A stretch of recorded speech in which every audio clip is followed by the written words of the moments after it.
Assalamualaikum warahmatullahi wabarakatuh. Kembali lagi dengan saya. Kali ini kita akan membahas tentang studi kelayakan usaha. Dalam menjalankan sebuah usaha, kita perlu apa-apa saja yang diperlukan untuk membangun sebuah usaha.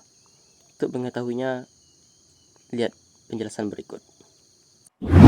Baik, di poin A kita akan membahas tentang hakikat studi kelayakan usaha.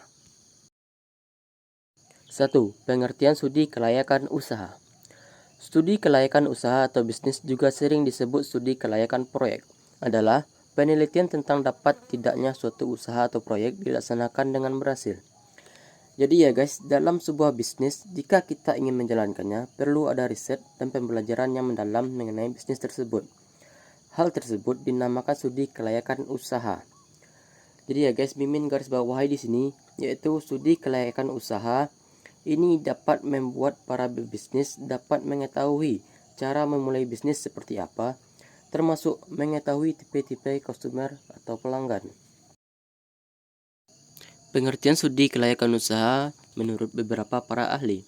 Yang pertama, menurut Kasmir dan Ja'far, studi kelayakan usaha atau bisnis adalah suatu aktivitas yang mendalam tentang sebuah usaha atau bisnis yang akan dijalankan dalam rangka memutuskan layak atau tidak usaha tersebut diaplikasikan. Kedua, menurut Umar, studi kelayakan bisnis merupakan penelitian suatu rencana bisnis yang tidak hanya menganalisis layak atau tidaknya sebuah bisnis yang akan dijalankan, namun juga mengatur aktivitas operasional secara berkesinambungan dalam rangka pencapaian tujuan serta keuntungan yang maksimal. 2. Tujuan studi kelayakan usaha. Di tujuan ini, kita bisa membagi dua, yaitu tujuan pertama secara umum, yang kedua tujuan secara khusus untuk golongan. Yang A, tujuan secara umum. Mimin akan membacakan poin-poinnya saja. Untuk penjelasan poinnya kalian bisa baca sendiri ya. Yang pertama, memperlancar sebuah perencanaan. Yang kedua, agar terhindar dari risiko kerugian. Yang ketiga, mempermudah pelaksanaan pekerjaan. Keempat, mempermudah pengawasan. Kelima, mempermudah pengendalian. B. Tujuan secara khusus untuk beberapa golongan. Yang pertama, bagi pihak investor. Yang kedua, bagi analisis studi kelayakan. Yang ketiga, bagi masyarakat. Yang keempat, bagi pemerintah. Jadi untuk penjelasannya kalian juga bisa untuk lihat sendiri ya, mana detailnya. 3. Tahapan studi kelayakan usaha. A. Penemuan ide dan pengembangan usaha.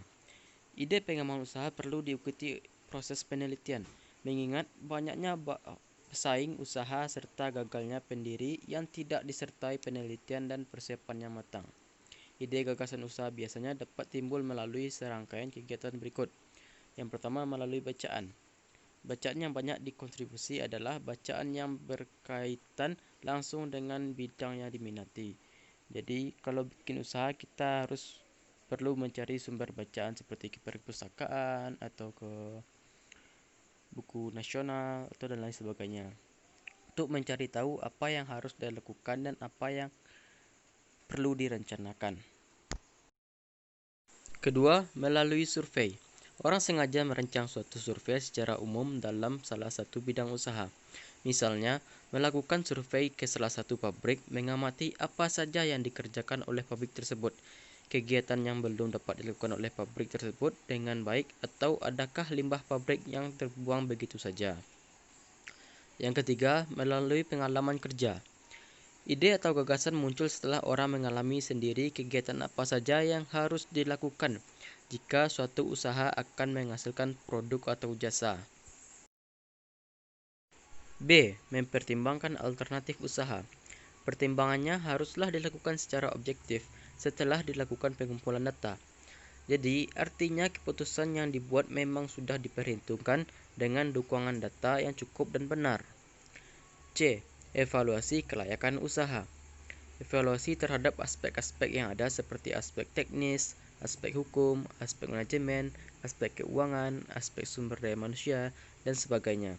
Kemudian, Kamu bisa menarik kesimpulan dari studi kelayakan bisnis usaha melalui pengkajian aspek keuangan dan dukungan keuangan yang melalui bentuk-bentuk faktor-faktor produksi.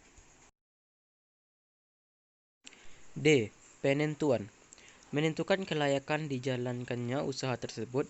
Jika dinilai tidak layak, tahap yang dilakukan adalah apakah perlu melakukan penelitian ulang atau pencarian inisiatif baru pengembang usaha. E. Tahap perencanaan pelaksanaan.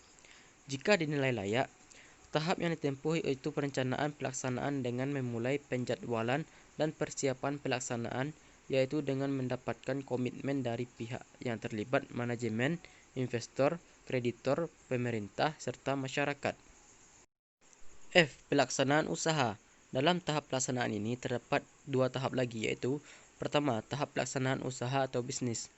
Pada tahap ini akan muncul risiko dan hambatan sehingga diperlukan perbaikan atau revisi terhadap perencanaan awal.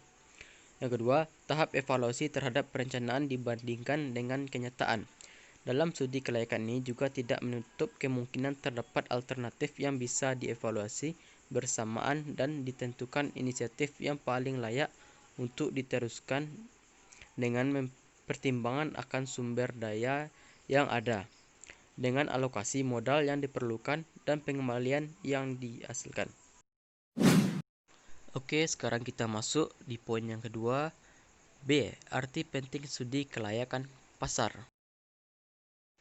Dalam hal ini, salah satu bagian terpenting dari studi kelayakan pasar karena memeriksa daya jual produk atau layanan.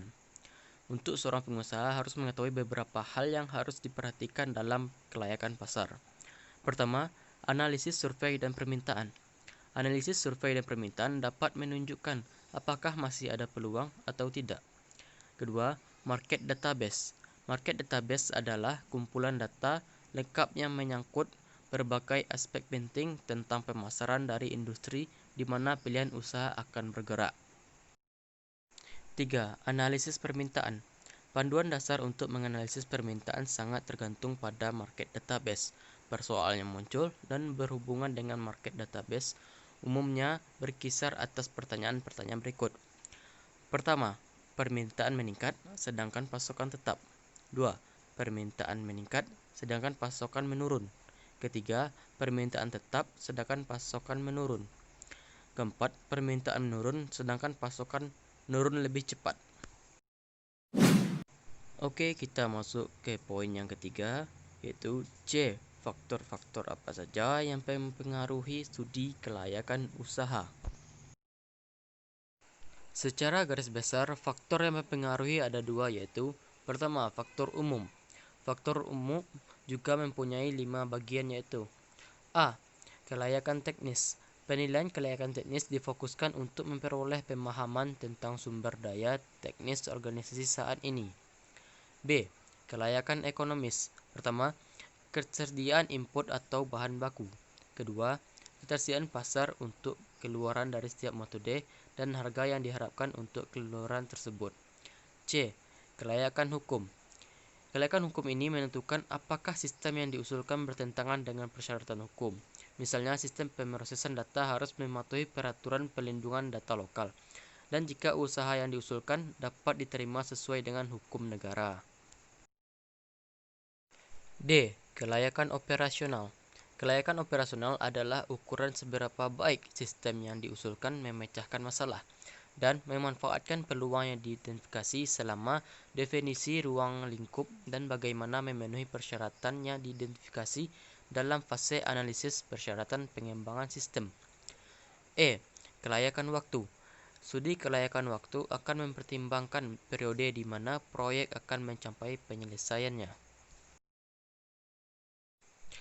Yang kedua, faktor lainnya. A. Kelayakan sumber daya.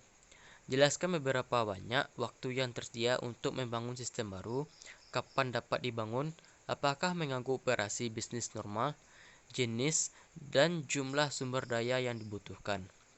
B. Kelayakan finansial. Dalam kasus proyek baru, kelayakan finansial dapat dinilai berdasarkan parameter berikut. Pertama, total perkiraan biaya proyek. Kedua, pembiayaan proyek dalam hal struktur modalnya, rasio hutang terhadap ekuitas dan bagian promotor dari total biaya. Ketiga, investasi yang ada oleh promotor di bisnis lain. Keempat, arus kas dan profitabilitas yang diproyeksikan. Kelangsungan finansial suatu proyek harus memberikan informasi berikut. Pertama, rincian lengkap tentang aset yang akan dibiayai dan seberapa liquid aset tersebut. Kedua, tingkat konversi menjadi ekuitas tunai.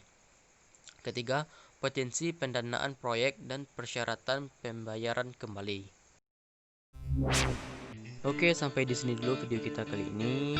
Mohon maaf atau kesalahan terhadap animasinya masih jelek atau gimana lah, because it's the first time for me. Okay, thank you for watching. Don't forget like, comment, and subscribe. Wabillahi taufiq wal hidayah. Assalamualaikum warahmatullahi wabarakatuh.